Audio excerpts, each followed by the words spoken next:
নিয়ে আমরা পার্টির অত্যন্ত বলিষ্ঠ নেতৃত্ব, আদর্শবাদী নেতা, কয়েক দশক ধরে ভারতীয় জনতা পার্টিকে তিনি সার্ভিস দিয়েছেন নিষ্ঠার সঙ্গে।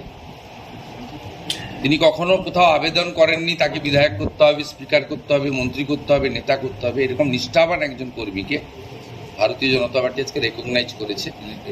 এবং সবচেয়ে বড় কথা হচ্ছে এই পথটা চালানোর জন্য রাজনৈতিক অভিজ্ঞতা এবং উচ্চশিক্ষারও কিছুটা দরকার রয়েছে।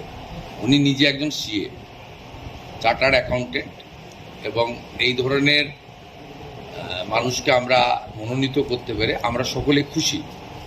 এবং উনার চালানোর ক্ষেত্রে আপনাদের সকলের সহযোগিতাও আমরা চাইব এবং আশা করব পরম্পরা মেনে। এখানে স্পিকার নির্বাচন কোনোদিন হয়নি।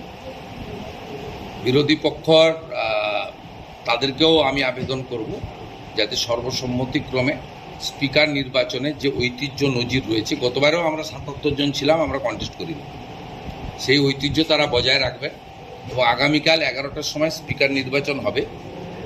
আসুন আমরা পশ্চিমবঙ্গের পরম্পরা ঐতিহ্য রেখে সংসদীয় গণতন্ত্রের যে মহান প্রতিষ্ঠান, এটা আমাদের মন্দিরের মতো, সবাই মিলে আগামী স্পিকারকে সহযোগিতা করে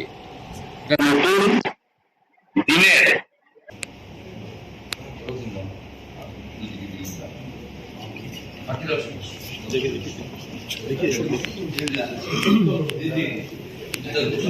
এইদিকে শুভেন্দু দা, এইদিকে। হ্যাঁ,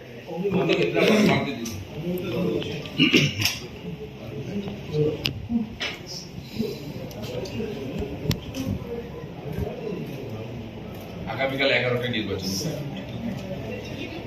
আপনি বাকি কাজ আপাতত জগন্নাথ চ্যাটার্জিকে স্যার চলুন। একটা রিসিভ কপি